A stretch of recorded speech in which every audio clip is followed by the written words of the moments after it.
istilah artinya suatu kepercayaan yang harus diyakini dengan sepenuh hati, dinyatakan dengan lisan dan dibuktikan dengan amal perbuatan.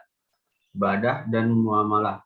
Eksistensi manusia di muka bumi ini tentu karena kuasa Allah Subhanahu wa taala, karena Allah sebagai pencipta menjadikannya satu-satunya zat yang pantas untuk disembah. Hukum.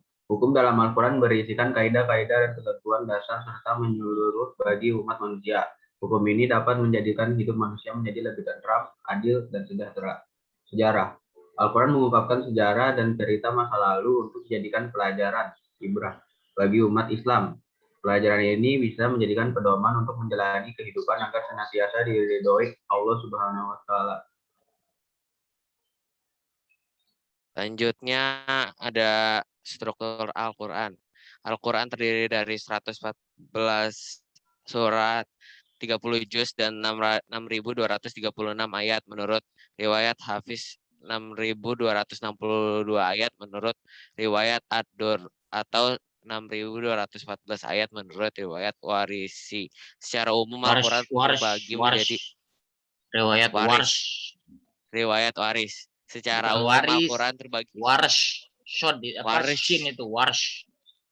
Waris. Secara umum Al-Quran menjadi 30 bagian yang dikenal dengan nama juz. Pembagian juz memudahkan mereka ingin menuntaskan pembacaan Al-Quran dalam kurun waktu 30 hari. Terdapat pembagian lain yang disebut manzil yang membagi Al-Quran menjadi 7 bagian.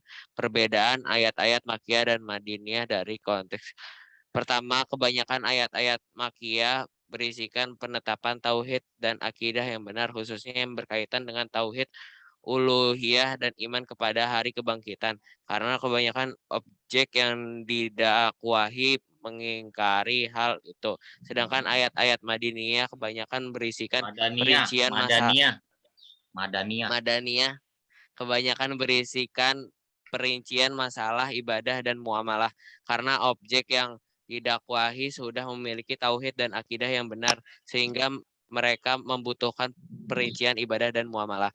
Kedua, kebanyakan ayat-ayat Makkiyah memiliki konsep kalimat tegas dan lugas, karena kebanyakan objek yang didakwahi menolak dan berpaling. Mereka hanya cocok mempergunakan konteks kalimat yang tegas. Sedangkan ayat-ayat Madiniyah kebanyakan mempergunakan konteks kalimat yang lunak, karena kebanyakan objek yang didakwahi menerima dan taat. Sekian dari kita. Assalamualaikum warahmatullahi wabarakatuh. Waalaikumsalam warahmatullahi wabarakatuh. Baik, terima kasih kelompok pertama ya, Davin dan teman-teman yang sudah mempresentasikan tugasnya tentang Al-Quran ya. Tadi dijelaskan beberapa poin dalam ingatan saya. Yang pertama tentang konteks sejarah turunnya Al-Quran tadi sudah disebutkan. Kemudian juga yang kedua menyebutkan tentang strukturnya. Cuman strukturnya ini diungkap terkait dengan ayat-ayat Makkiyah dan Madaniyah. Padahal sebenarnya kalau mau digali lagi, para ulama itu membagi dalam macam-macam ya. Ada ayat-ayat yang turun pada musim panas, ya disebut dengan saifi ya. Ada yang ayat-ayat turun pada musim dingin, disebut dengan bardiyah dan seterusnya. Tapi yang jelas semuanya mengerucut pada konteks ajaran ya. Kalau ayat-ayat Makkiyah itu tadi disebutkan lebih tegas, lugas, karena objek yang didakwahi itu orang-orang yang belum memeluk agama Islam, dan konteks akidah itu harus jelas ya. Akidah ya hitam dan putih. Dan orang-orangnya belum pada mau taat. Kalau di Madinah tadi orang-orangnya sudah mau taat, sehingga konteks ayatnya itu lunak. Tambahan lagi mungkin kalau di Mekah itu redaksi awalnya adalah ya ayuhan nas, wahai manusia. Atau qul a'udzu birabbin nas, malikin nas, ilahin nas. Yang awal-awalnya itu berbicara tentang wahai manusia, karena sifatnya umum. Tapi kalau ayat-ayat Madaniyah itu berbicara tentang orang yang beriman, sehingga redaksinya tuh ya ayyuhalladzina amanu. Ini banyak banget tuh. Ya ayyuhalladzina amanu, karena mereka sudah beriman kan. Seperti itu. Oke, silakan. Kalau mau didiskusikan. Tadi belum disampaikan keutamaan-keutamaan Al-Quran ya. Keutamaan Al-Quran apa aja gitu. Jadi keistimewaannya ya maksudnya. Sehingga kita makin yakin. David, belum disampaikan ya, Pin ya? Lupa atau enggak? Ya Pak, lupa masukin Pak. Oke, silakan kalau mau didiskusikan. 1, 2, 3. Dari siapa dulu? Saya nggak mau nanya, cuman mau ini lagi dong, mau ngeliat slide-nya lagi. Bagian yang apa? Yang kandungan itu yang hukum muamalah. Ya, itu. Silakan di-share.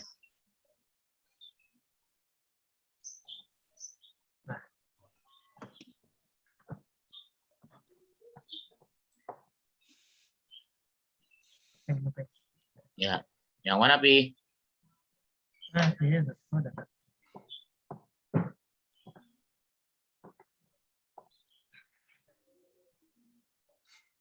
Nggak ada Tat, nggak ada pertanyaan ini. Nggak ada ya? Ya, kamu tadi belum sempat sebut sumbernya ya. Kamu nukil dari mana itu? Iya Itu Pak, ntar saya masukin. ya, masukin ya. Kalau nggak ada yang nanya nih sama sekali. Kalau nggak saya tanya loh. Udah Al-Quran tuh udah pada hafal. Wes, gaya. Gaya lo, Mardika.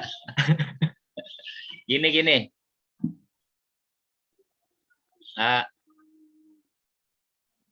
Kalau ada orang yang meragukan,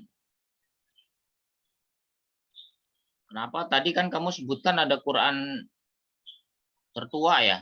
Berarti ada Quran termuda dong. Itu konteksnya apa? Nanti kalau orang-orang ragu, loh bisa jadi kan ada sahabat yang lupa. Atau bisa jadi namanya juga 6.232 ayat atau 6.236 ayat itu tadi sesuai dengan pendapatmu. Kalau ada yang lupa bagaimana? Apalagi itu Nabi udah 14 abad yang lalu. Nah, cara kamu ngeyakinin orang yang ragu kayak gitu, pakai apa? Pakai udah percaya aja dah gitu doang. Ya, silakan.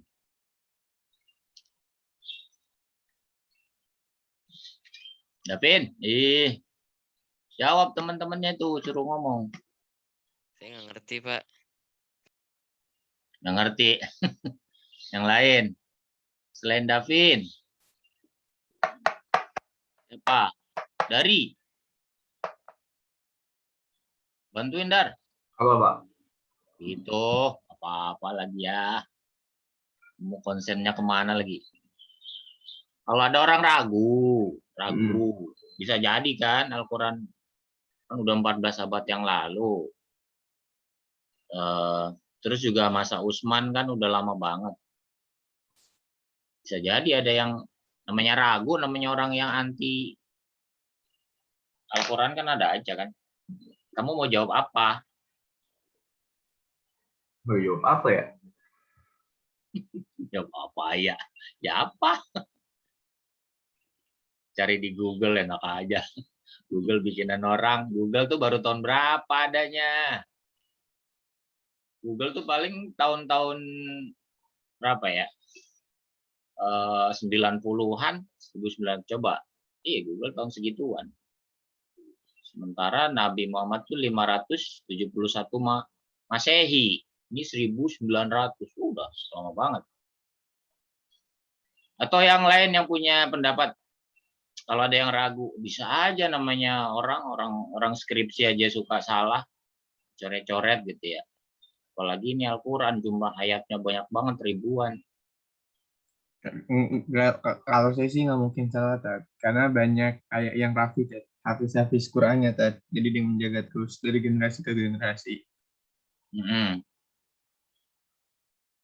Iya, itu sih jawaban orang iman, orang yang beriman maksud saya. Itu Tat, buktinya itu Tat. Yang apa? Yang tadi katanya Quran tertua itu. Itu kan, kasih lihat. Kasih lihat, Iya. Kan kasih itu lihat katanya doang. dari tahun 850 Masehi. Pasti kan ada yang ngelihat, maksudnya apa, kayak apa namanya, saksi gitu ya, dia udah tahu kalau itu dari lama, terus diturun-turunin juga. Nah, gimana Pak tadi pertanyaannya? Gimana kalau Azam nih, mana baik lu Zam? Ngopi aja sih.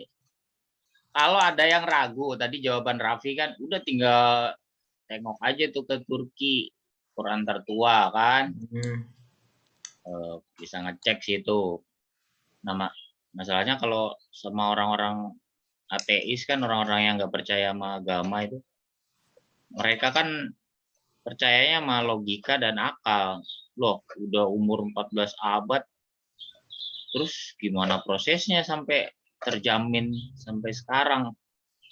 Orang buku aja umur berapa ini udah rusak ya. Seperti itu. Kalau ada yang cangkem meragukan, melek aja Pak jawabnya? cangkem Jawabnya pakai melek. cangkem melek. Bagus aja lu. Apa ngomong apa cangkem Bilang melek? gini aja lah bilang. Ya emang situ bisa revisi Quran gitu aja. Bisa gak? Ya atau enggak Quran yang situ mau Quran kayak gimana? Ya, ntar dia nanya lagi, emang Quran kayak apa aja itu? Ayo lo. Masuk Islam dulu Pak gitu nah. Itu maunya ente. Jadi gimana kesimpulannya? Ya kesimpulannya tentu tadi dari jawaban Mardika, Raffi, Azam, ya disimpulin aja, Japin. Ini tugasmu, masa saya suruh nyimpulin, enak aja. Gimana Ben? Simpulin Ben. Jadi simpulannya tinggal tunjukin bukti-bukti yang ada.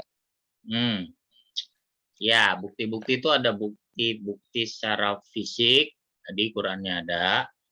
Terus bukti-bukti secara intelektual, artinya orang yang hafal juga ada. Ya, tinggal komparasikan, dikombinasikan kepada orang yang ragu-ragu seperti itu. Gitu ya. Oke. Cukup mungkin. Kelompok 1 silakan ditutup, beralih ke kelompok 2. Terima kasih. Tutupin. Terima kasih presentasi demikian. Sekian dari kelompok kami. Makasih. Assalamualaikum warahmatullahi wabarakatuh. Waalaikumsalam warahmatullahi wabarakatuh. Oke, terima kasih. Kasih aplaus dulu dong. Wih, hebat. Heboh rame. PPT-nya langsung taruh di itu ya. Dikasih sumber, taruh di share. Kelompok 2 Injil. Gas, langsung gas. Silakan. Apa Pak? Kikil. Injil, kikil. Banyakan makan warteg lah, Jam. Nih kelompok 2. Siapa? Saya, Pak. Ya, silakan. Ya, Assalamualaikum warahmatullahi wabarakatuh. Salam. Waalaikumsalam warahmatullahi wabarakatuh. Nama kelompoknya ada saya, ada Faiz, ada Davin. Sejarahnya kata Injil berasal dari bahasa Yunani. Kecil ya? Digedein bisa enggak? Tahu, Pak? Kecil banget. Latih full screen. Fullin. Itu presentasikan kan ada tuh.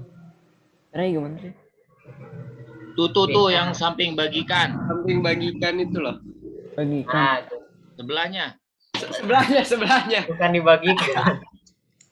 Presentasikan. Presentasikan. Nah, itu. Iya. Terus Nah, cakep memang. Keren.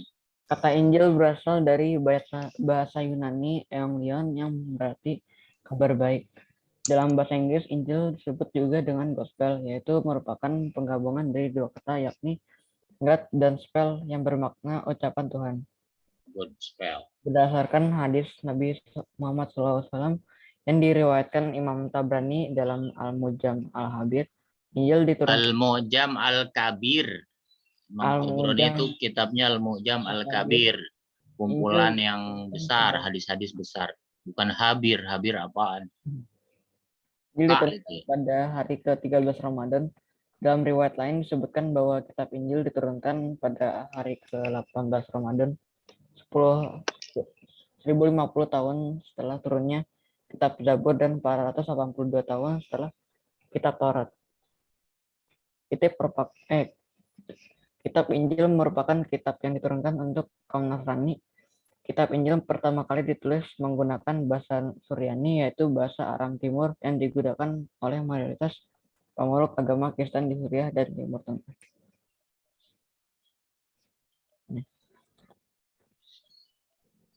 Kejadiannya pada waktu Injil diturunkan, Nabi Isa alaihissalam genap berusia 13 tahun. Pada waktu itu Allah Subhanahu wa taala memerintahkan Nabi Isa untuk kembali dari negeri Mesir menuju Baitul Ilya atau yang sekarang disebut Yerusalem Palestina. Di Baitul Ilya, Nabi Isa dan ibunya menemui Yusuf, sepupunya untuk tinggal di sana untuk beberapa waktu. Ketika tinggal bersama Yusuf di Baitul Ilya, Allah Subhanahu wa taala menurunkan wahyu berupa kitab Injil kepada Nabi Isa alaihissalam. Tak hanya menurunkan kitab Injil, di tempat itu pula Allah mengajarkan tentang ajaran dan hukum-hukum yang ada di dalam kitab Taurat, serta memberinya berbagai macam mukjizat.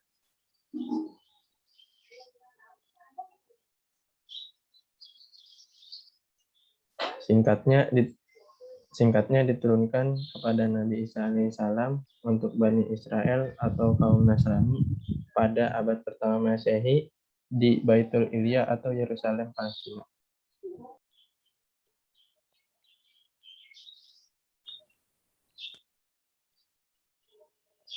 Isi dan kandungan. Menurut itu apa? Wih. Dokter. Menurut Dr. J. Verkuil, Injil merupakan bagian dari Bible yang memuat dua bagian penting. Bagian pertama adalah Perjanjian Lama, the Old Testament, atau dalam bahasa Arab, Al-Ahd Al-Qadim. Perjanjian Lama berjumlah 39 kitab.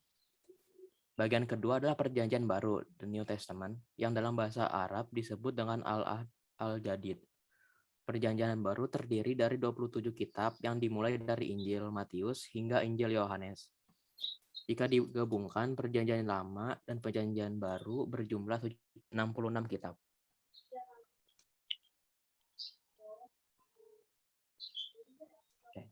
Kesimpulannya, yang pertama itu Perjanjian Lama berisi 39 kitab yang ditulis menggunakan bahasa Suryani. Kemudian Perjanjian Baru berisi 27 kitab dan surat-surat yang ditulis dengan menggunakan bahasa Yunani. Yang ketiga itu yang disebut dengan Injil adalah 4 kitab pertama, yakni Injil Matius, Injil Markus, Injil Lukas, dan Injil Yohanes. Kemudian kitab Injil berisi tentang sejarah hidup Nabi Isa atau Yesus, kelahirannya, kematiannya, kebangkitannya, serta kelak kembali ke dunia.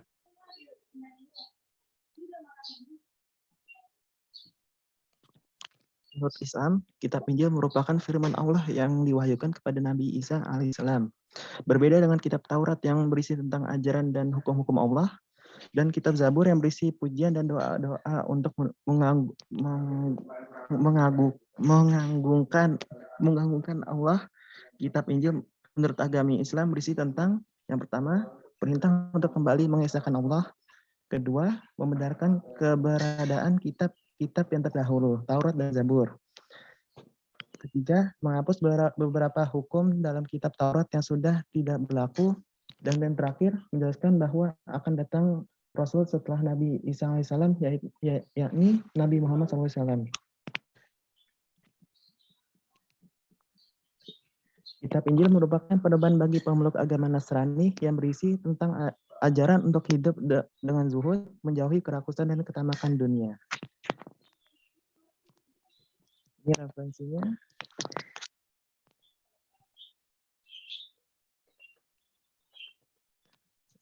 Terima kasih. Coba. Oke, terima kasih. Kasih Abdul dulu. Thank you, syukron. Jazakumullah khair. Kelompok Injil yang bahas tentang kitab Injil ya tadi yang diturunkan kepada Nabi Isa.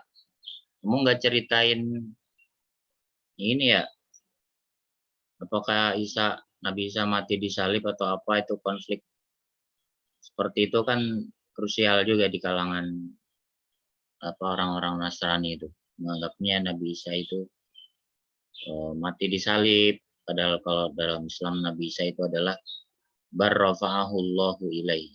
Nabi Isa itu diangkat ya di sisi Allah Subhanahu wa taala. Dan nanti akan turun kembali membunuh Dajjal juga mematahkan kayu-kayu salib nanti kelak di jelang hari kiamat, dan endingnya dia akan menjadi makmum ya, sholat di belakang Imam Mahdi nanti menjelang kiamat tul kubro. Itu kamu nggak singgung tadi ya. Terus yang kedua juga beberapa kontroversi ajaran-ajaran Injil juga kamu nggak bahas. Contoh misalnya kayak pekan lalu yang sempat saya sampaikan itu kelahiran Yesus itu kan mereka berselisih pendapat tuh. Itu kontroversi juga sebenarnya. Nabi Isa itu lahirnya 25 Desember atau bukan sih? Ya kan? Ternyata kan bukan. Tapi kenapa 25 Desember itu diperingati sebagai Natal? Natal kan pohon kelahiran kan. Satu, dua, kontroversi tentang kenapa harus ada perjanjian lama, perjanjian baru. Ya, kalau satu ya satu aja. Al-Quran satu kan satu aja. Taurat satu aja. Zabur satu aja. Kenapa ada lama, ada baru? Nah ini menarik nih kalau dibahas nih. Karena yang saya tahu kan Injil Barnabas itu nggak dianggap oleh orang Kristen. Padahal Injil Barnabas itu kan Injil yang notabene katanya masih relatif original ya, karena memuat ajaran-ajaran yang nggak jauh beda dari ajarannya Nabi Musa. Seperti misalnya pelarangan minum alkohol ya, kemudian pelarangan makan daging babi, kemudian kan diubah-ubah, boleh minum alkohol asal nggak mabuk, ya. Boleh makan daging babi tapi yang penting bukan babi hutan, babi yang diternak, seperti itu. Ini nggak disebut sih ya, mungkin bisa diperdalam lagi tuh ajaran-ajaran yang bertentangan. Juga bedanya antara kitabnya itu tadi dengan gereja. Ini kan suka ada dualisme. Kitab Injilnya bilang begini, tapi otoritas gerejanya bilang begini. Kayak pengampunan dosa emang ada. Pengampunan dosa zaman Nabi Isa emang ada. Nggak ada kan? Kenapa otoritas gereja ngebuka pendaftaran siapa yang punya dosa terus diampuni? Yang gitu-gitu menarik tuh kalau kamu tadi bisa ungkap ya. Silakan teman-teman, kalau mau ini ada yang saya sampaikan tanyain aja, biarin mereka nyari. Pak, saya mau nanya tapi agak ngeri, Pak. Ya tanya aja. Ini tanya apa? Kenapa Tuhannya orang Kristen telanjang? Oh iya, kenapa Tuhannya tuh ada 3, ya kan? Padahal Nabi Isa tuh bilangnya ya sembahlah Allah, ya kan? Kenapa harus ada Tuhan apa? Tuhan Ayat, Tuhan Anak, Ruhul Kudus. Terus kapan jadi 3-nya? Ini kalau kayak gitu menarik. Tuh Azam katanya kenapa Tuhannya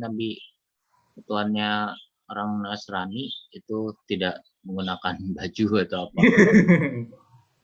Terus gambarnya beda-beda kan? Ini beda, terus di sono beda. Yang jadinya. Silakan jawab tuh. Ayo.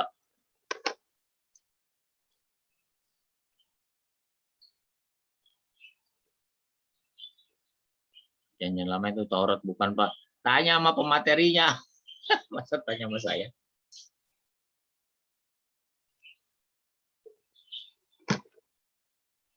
Ayo tanya Apa kamu penganut Injil? Apaan sih gak jelas. Ryan gak jelas. Isa, tadi kapan pertama kali kitab Injil diwahyukan? Diturunkan kepada siapa dan kapan? Ya itu, jawab Ryan. Apakah kamu penganut Injil? Gak jelas lo Yan. Jawab no, kelompokmu. Bukan kelompok saya, Pak.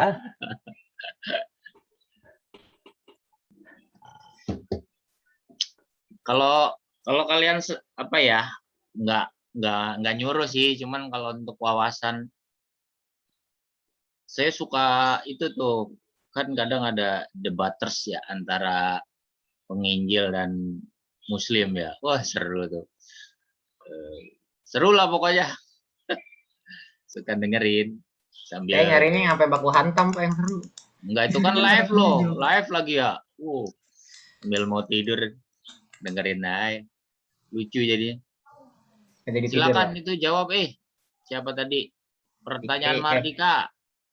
Fikri. Yang sejarahnya Fikri. Yang itu kan yang nggak pakai baju kan? Bukan, dia diturunkan kepada siapa dan kapan? Ya semuanya itu jawab. Pertanyaan Azam, itu. pertanyaan Mardika juga. Nah, kitab Injil diturunkan kepada Nabi Isa alaihissalam pada permulaan abad 1 Masehi. Oke, thank you. Terus kalau kenapa nggak pakai bajunya? Kayaknya menurut mereka itu kan disalib kan itu pas mau mati kan emang nggak pakai baju, masa pakai baju?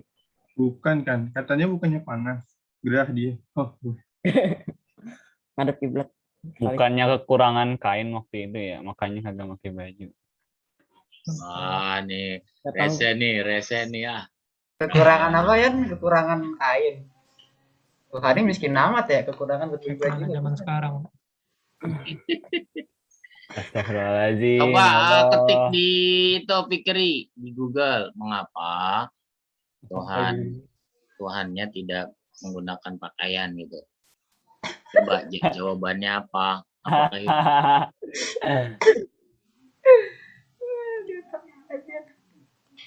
Saya mau nanya juga dong. Tim Yan, ntar dulu Yan, kamu nanyanya ngalor ngidul gak jelas. Ntar dulu, ini satu-satu. Di chat aja nanti biar urutan. Kamu menganut kitab Injil. Fikri temanmu siapa aja? Yang lain bantu dong. Jangan Fikri doang. Siapa aja sih? Davin, Faris Aksad, Faiz Habibur Rahman, dan Davin. Faris Aksad, Davin, bantuin. Faiz juga. Kayaknya Ryan berminat nih Pak. Ryan dia mau nanya dia. Berminat pindah agama. Ketemu? Gak ketemu. Davin?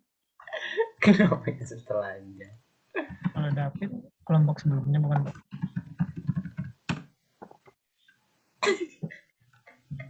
Pertanyaannya apa? Izin ke toilet pertanyaannya. Dia terima gaji. Perjanjian lama itu Taurat bukan. Mana nih kelompoknya? Lama amat ya? Bentar. Setting dulu. Nemu belum? Kitab-kitab perjanjian lama secara umum dapat dibagi menjadi beberapa bagian. Nah, itu kelima kitab pertama atau Taurat. Jadi kayaknya itu Taurat ya. Taurat. Terus tadi yang Tuhannya Azam. Yang mana sih? Yang Azam nanya.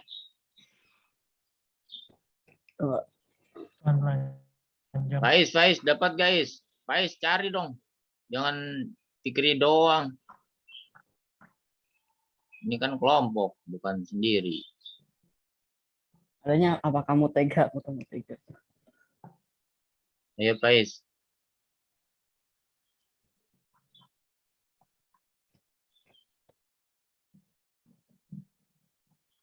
Tuh, pertanyaannya bejibun dah. Ayo lo. Ayo lo.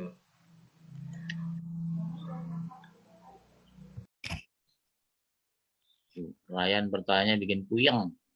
Puyeng yang jawab.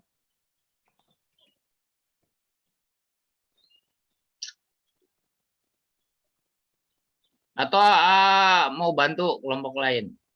Nggak apa-apa, kalau bantu bagus kan. Jadi dia menguasai materi. Atau yang bertanya bisa punya jawaban. Jangan hanya ngetes doang. Kan bertanya dalam diskusi kan macam-macam. Ada bertanya untuk dapat ilmu. Ada bertanya apa agar mendorong orang lain mau bertanya. Ada juga macam-macam pertanyaan tuh. Yang ketiga ada pertanyaan juga buat gerecokin lawan diskusinya, ada juga. Ya, begitulah. Pak, Nabil? Kristen Protestan sama Katolik sama-sama pakai Bible ya, Pak? Nah, tuh, ayo. Banyak pertanyaannya nih, seru nih. Cuma yang jawab bingung. Oke, dikalkulasi dulu pertanyaannya. Tuh, apa beda Kristen Katolik dan Protestan? Itu di PPT juga belum disebutin. Kapan munculnya Protestan, kapan munculnya Katolik. Terus Nabi Isa atau Yesus tuh Katolik apa Protestan atau Kristen yang orisinal atau apa? Puyang dah, saya juga puyang.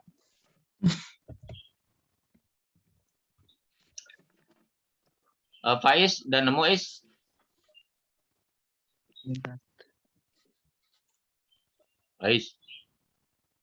Faiz nyari apa sih ya?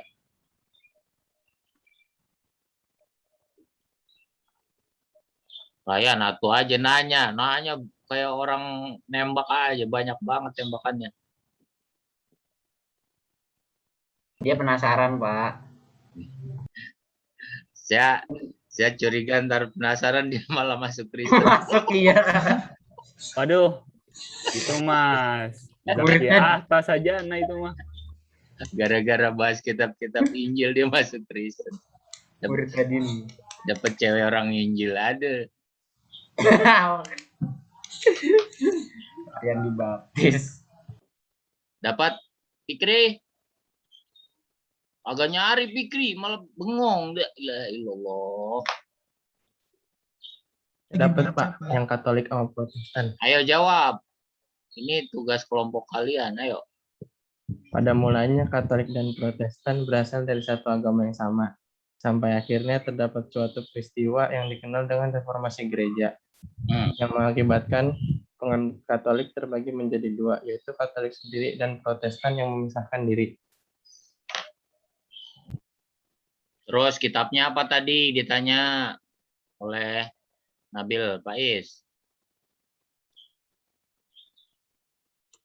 Sama tadi kan udah jelasin dikit, sama nanya lagi dong. Maksudnya alasan terperincinya kenapa bisa terbelah kayak gitu, kenapa kan alasannya? Kan tadi cuma dijelasin karena ada revolusi gereja.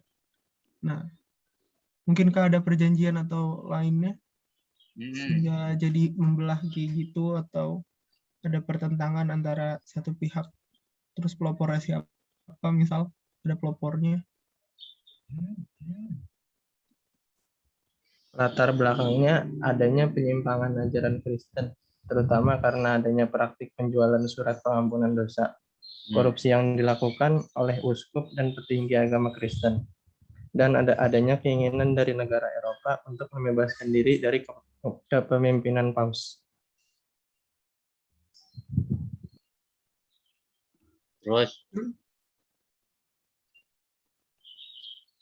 Terus jadinya ajaran Protestan sama Katolik kayak gimana perbedaannya? Aduh, panjang lagi dah tuh. Kelar memang kelar dah. Pertanyaannya jawabannya panjang semua. Pertanyaan juga panjang-panjang.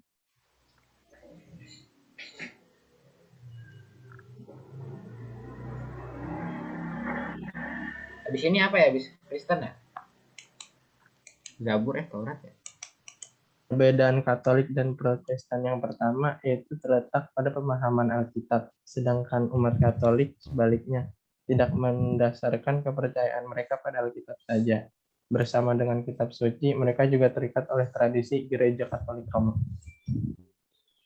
Oke.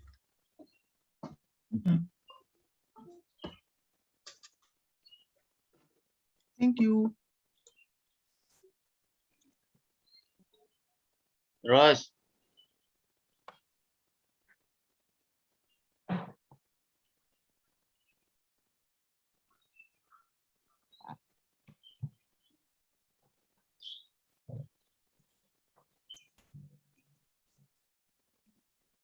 tadi konsep itu yang ditanya oleh Ryan, kenapa harus ada Tuhan Anak, Tuhan Bapa?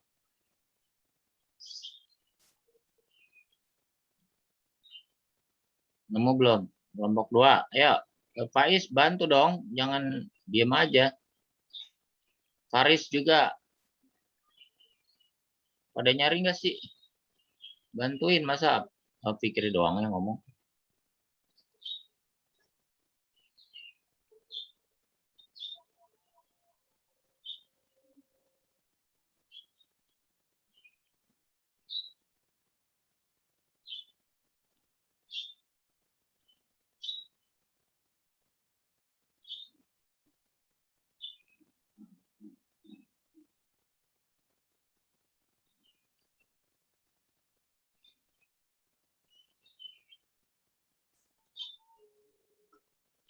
Halo? Aduh. Berarti presentasinya belum kelar nih. Kelompok 2. Itu tadi pertanyaan-pertanyaannya. Tolong dicatat ya. Dicatat, masukin di PPT kamu. Ya. Dicatat terus kasih jawabannya. Nanti pekan depan kita buka jawaban-jawaban itu. Pertanyaannya tadi diurutin ya dari yang di chat itu. Ini siapa yang nyata nih? Pais. Wih. Kamu lagi ngapain sih? Ini nengok kagak, ini kagak. Nih lihat nih ya. Berarti dari pertanyaan mana sih? Dari Raffi ya. Ini siapa nih? Yang catat siapa ini? Halo? Saya Sat. Saya siapa? Faiz. Nih catat. Pertama, pertanyaan dari Raffi. Injil sama bukan Bible atau tidak? Ya? Ya, itu aja. Intinya pertanyaannya Injil sama Bible sama apa enggak? Ya itu, Injil sama apa enggak sama Bible, ya kan? Satu. Faiz, di mute mulu sih. Bocah ngapain sih? Lagi ditulis. Apa tadi coba? Yang Raffi itu Injil sama Bible sama atau enggak? Nomor 2 ya.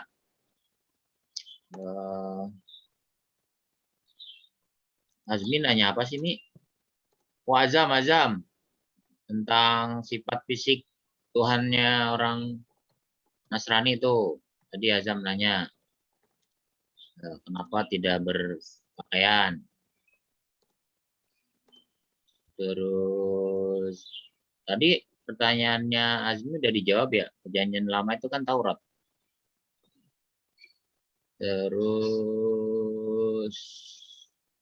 3 dari Raya nih. Gimana Injil bisa dipakai oleh orang Nasrani? Padahal diturunkannya untuk Nabi Isa alias umat Islam. Maksud lu gimana sih? Dan saat mereka menggunakan kitab Injil, apa yang mereka ubah? Ini kenapa kitab Injil itu berubah menjadi Bible? Itu simpelnya itu ya. Faiz. Mengapa kitab Injil berubah menjadi Bible? Terus tadi yang Katolik sama Protestan udah dijawab ya, Faiz, Nabil. Iya Pak, udah Pak. Terus, tapi kamu paham nggak perbedaan Kristen Katolik dan Protestan? Kapan munculnya? Ajarannya apa? Kitabnya apa? Di negara mana? Tambahin lagi ya, nih ya. Berarti ini pertanyaan keempat nih. Beda Injil Katolik dan Protestan. Dirinci lagi. Kota sucinya Vatikan, Roma, atau Yerusalem? Pertanyaan kelima nih.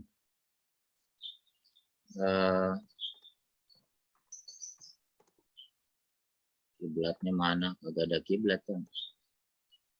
Kiblatnya Islam. Kenapa nih Ryan? Mengapa umat Nasrani mengubah Nabi Isa atau Yesus adalah anak Tuhan? Kenapa tidak langsung menyembah Allah? Berarti konsep Trinitas nih ya, Faiz. Konsep Trinitas, Tuhan Bapa, Tuhan Anak, sama Roh Kudus. Kenapa satu tambah satu kok satu? Satu tambah satu ya 3 lah. Gitu. Keluarga Tuhan. God family. Udah habis. Itu tolong ditambahin di PPT kalian. Ini Fikri mana Fikri?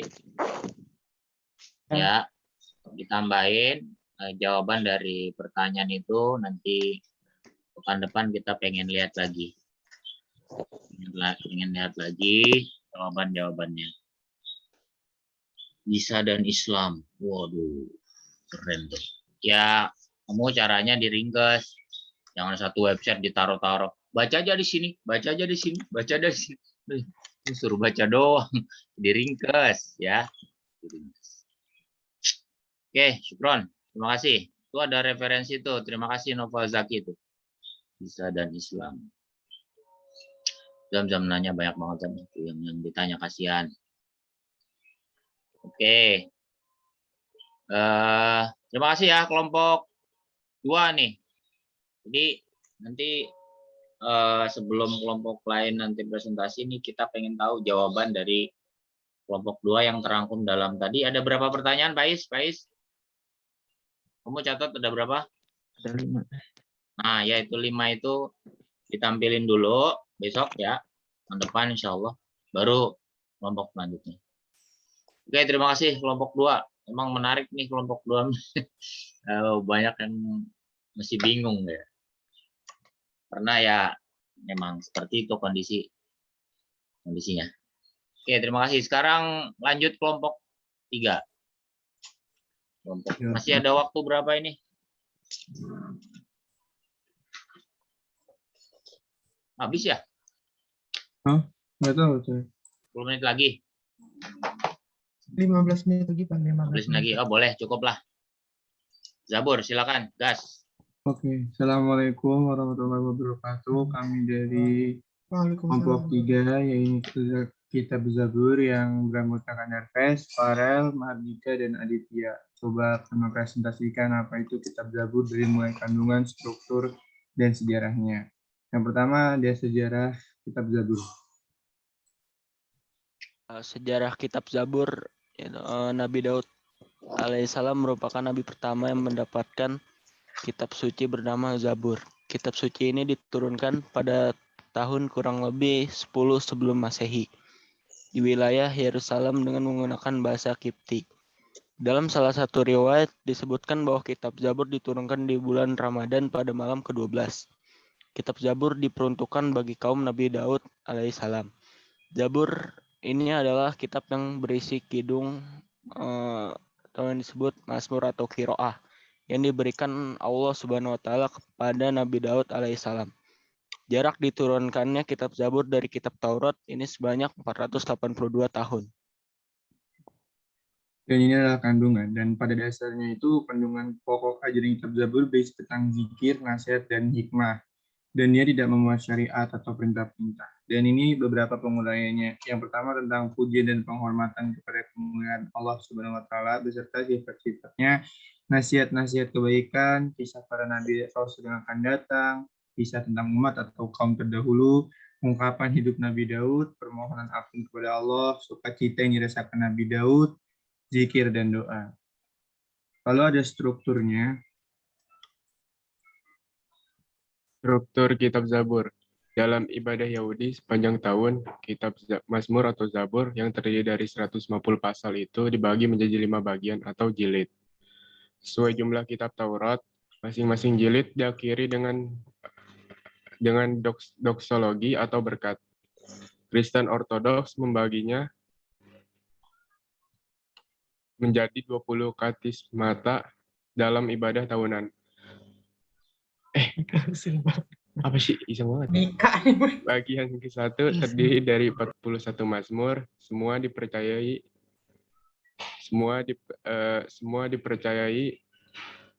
merupakan gubahan Daud. Meskipun Mazmur 1, 2, 10 dan 33 tidak mempunyai nama pengarang. Jilid ini dianggap bagian paling tua dari kitab Mazmur. Bagian kedua terdiri dari 31 mazmur, bagian ketiga terdiri dari 17 mazmur, bagian keempat terdiri dari 17 mazmur, bagian kelima terdiri dari 44 mazmur. Dan ini mungkin salah satunya. Silahkan kepada Herves, boleh. Kitab Zabur dalam ayat Al-Quran. Al-Isra ayat 55. Artinya, dan Tuhanmu lebih mengetahui siapa yang ada di langit dan di bumi. Dan sesungguhnya telah kami lebihkan sebagian nabi-nabi itu atas sebagian yang lain.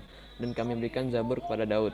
2. An-Nisa ayat 163. Artinya, sesungguhnya kami mewahyukan kepadamu Muhammad sebagai kami telah mewahyukan kepada Nuh dan nabi-nabi setelahnya. Dan kami telah mewahyukan pula kepada Ibrahim, Ismail, Ishak, Yakub dan anak-anak cucunya, Isa, Ayub, Yunus, Harun dan Sulaiman. 3. Al-Anbiya ayat 105. Artinya, dan sungguh telah kami tulis di dalam Zabur setelah tertulis di dalam Az-Zikr Lauh Mahfuz bahwa bumi ini akan diwarisi oleh hamba-hambaku yang saleh. Nah, sekian dari kelompok kami. Ini ada beberapa referensinya. Kami lihat dari Republika, Branding, Wikipedia, detik.com, dan telah melalui beberapa kali Zoom meeting bareng untuk menulisnya. Sekian dari kelompok kami. Wassalamualaikum warahmatullahi wabarakatuh. Jika ada yang ditanyakan, silakan. Assalamualaikum warahmatullahi wabarakatuh. Silakan. Saya mau nanya, Pak. Silakan ke kelompoknya langsung. Ya, Dik, itu kan ada ini ya. Tadi ada katanya Mazmur dan sebagainya itu kan ada katanya ada pengarangnya tuh ya. Nah, gimana tuh kok kitab suci dikarang-karang orang emang kayak novel? Dan itu jadi ceritanya Allah menurunkan kepada jadi itu kitab Zabur itu sebenarnya gimana ya? Lebih setiap jadi itu lebih ke Allah nurunin. Intinya tuh begini pelajarannya. Nanti diulang lagi sama dia. Kan kalau Quran benar-benar firman Allah kan. Kalau ini tuh kalau kitab Zabur pengarangnya di sini tuh maksudnya gimana ya? Susah ngejelasinnya aja. Harus ada nanti coba baca. Ngerti. Pengarangnya nggak ada, berarti orang yang ngarang. Pengarangnya tetap Nabi Daud maksudnya. Maksudnya Nabi Daud ngomong, habis itu ditulis sama siapa kayak begitu loh. Kayak apa? Hadis, kayak hadis. Cuman nggak tahu siapa yang nulis itu hadisnya. Lah katanya kitab suci kok jadi hadis? Iya, cuman kayak begitu. Ya, jadi kitab suci yang Zaburin itu nggak semuanya Nabi Daud yang tulis. Kan kalau misalnya gini kan. Kan nabinya Nabi Daud, masa Allah turun ke selain nabi? Iya, kan kalau zaman Al-Quran itu diturunkan kepada Nabi Muhammad kan. Habis itu dia ngasih tahu ke semuanya kan. Tapi yang nulis itu kadang bukan cuma Nabi Muhammad. Kalau zamannya Utsman atau siapa kan yang nulis masing-masing tuh. Nah ini bentuknya kayak gitu, cuman nggak tahu siapa yang nulis.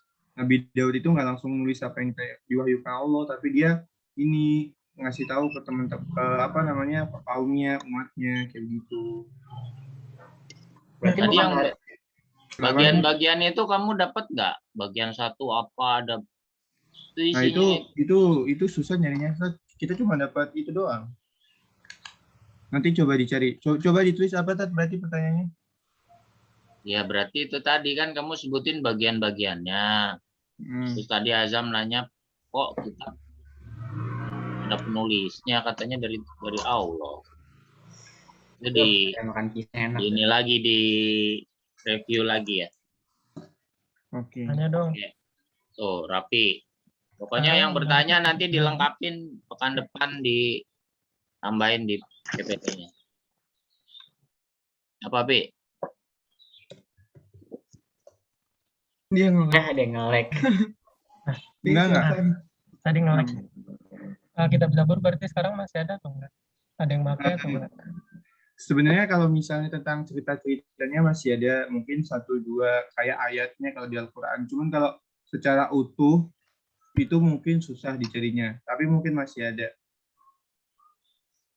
Bahkan Injil aja nih ya, yang sekarang pun masih ada itu udah nggak, keasliannya nggak terjamin. Jadi mungkin Zabur seperti itu. Meskipun masih ada itu, kita nggak tahu keasliannya apa. Cuman pada intinya yang tadi isinya tuh tentang kidung-kidung. Syair-syair ya, nyanyian. Ya, syair. Ada yang bertanya lagi? Kitab Zabur beli di mana, Dik? Kenapa? Dijual nggak di Gramet? Wow, coba cari. Tokopedia ada kali. Amazon sih, Ted, biar global. Oke, berarti itu ya, Mardika, ditambahin aja. Nanti ditunjukin aja sekilas ke kita. Habis itu udah nanti, berarti pekan depan itu Injil. Tadi ngejawab pertanyaan tadi, dibacain aja. Terus Zabur ngejawab pertanyaan tadi, dibacain aja, baru lanjut yang Taurat dan seterusnya. Oke, saya pikir cukup, waktunya sudah habis. Kita tutup dengan sama-sama membaca hamdalah. Assalamualaikum warahmatullahi wabarakatuh. Terima kasih, Pak. Hostnya saya pindahin ke siapa ya? Mardika deh, yang dekat. Oke, Ustaz. Makasih, Ustaz. Makasih ya, ayo. Assalamualaikum. Waalaikumsalam.